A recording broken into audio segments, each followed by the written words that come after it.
Good morning, good morning, good morning, good morning, good morning, my brothers and sisters. Welcome to another wrong lower third. Bam. Welcome to another Good Morning Grief devotional. This is the day that the Lord has made. He has commanded us to rejoice and to be glad in it. And I'm so glad, so happy and excited to have this opportunity to come to you on today, on this Wednesday, May 31st. This is the day that the Lord has made. He has commanded us to rejoice and to be glad in it. Yeah, this is the Good Morning Grief devotional that is strategically, it's the daily devotional that is strategically designed to help you to navigate through your grief one day at a time. That's right, y'all. I love it because grief is the natural and normal response to loss, change, and transition that results in the expressions of feelings and emotions. Grief is what you feel on the inside.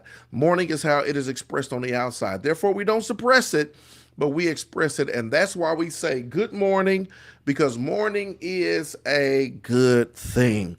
And we're grateful and thankful to have the opportunity to mourn in a meaningful manner as we navigate through the loss, change, and transition that we've experienced in our lives. So I want to say welcome to this place. So welcome here, and thank you for joining us on today. Today's grief quote comes from C.S. Lewis, who says, "The pain I feel now is the happiness I had before. The pain I feel now is the happiness I had before." That's the deal.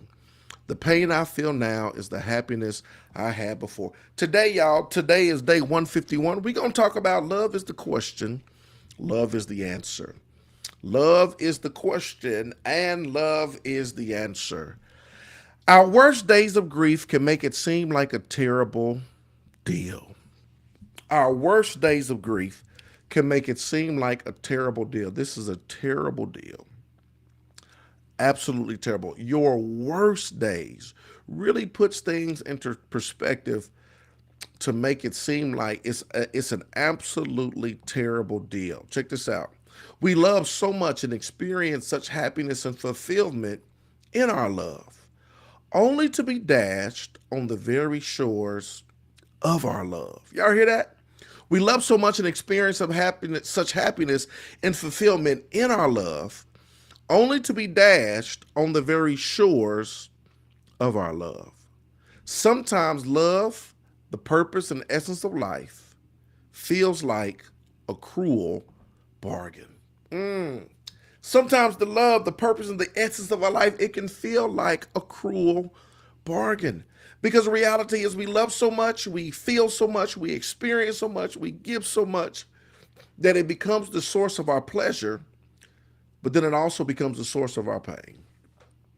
That same love that we have, that we give to the loved ones who are here, it becomes the source of our pleasure. And when they transition and when they die and when they go on, all that same love, it seems like it becomes the source of our pain, right? Check this out. All we can do, here it is keep loving. All we can do is keep loving.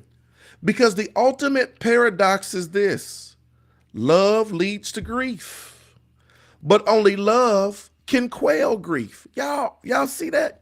That it's love that leads to grief. I grieve hard because I loved hard, right? But only love can quell grief. Love leads to grief. I give this love. We created these minutes, these moments, these memories, this fun, fellowship, family, friend, all of this stuff. And then when they're no longer here, it is my love that led me to grief, right? But the paradox is, it's that same love that's going to quell the grief that I'm feeling on the inside, right? It's a paradox. Check this out. In continuing to love the person who died, we soften our grief.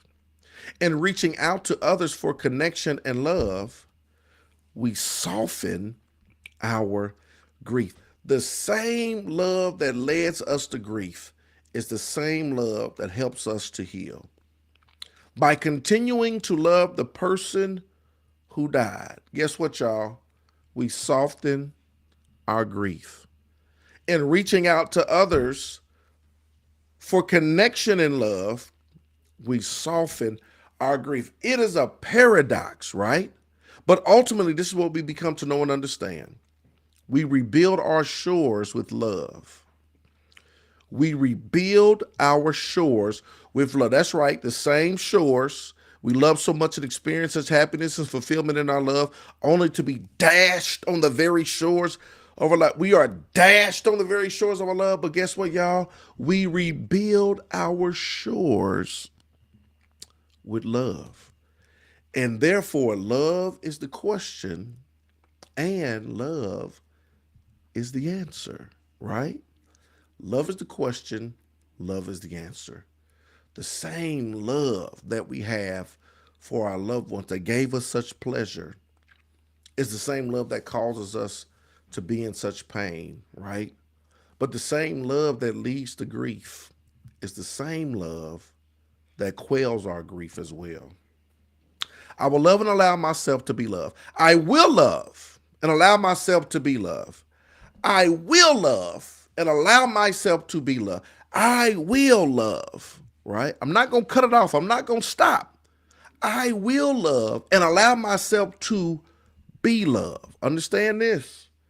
Yes, love is the source of my pain, but it is also the transcendence from my pain.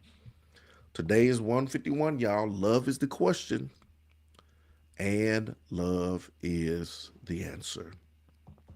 I want to thank you for joining us today. Look, I hope it was a blessing to you. Had to keep it a little short today because I am on the move. But today is day 151, y'all. Look, I'm so happy and excited to be on this journey with you.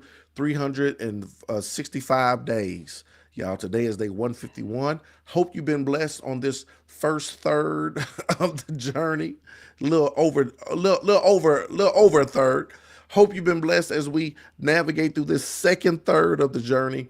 I just hope you see the growth, the development, the increase in your life as it relates to the grief and everything that you're dealing and going through. So thank you for joining us. I look forward to being with you tomorrow for day 152. I love y'all with the love of the Lord. Hope and pray you have a wonderful Wednesday. Let's go. Good morning.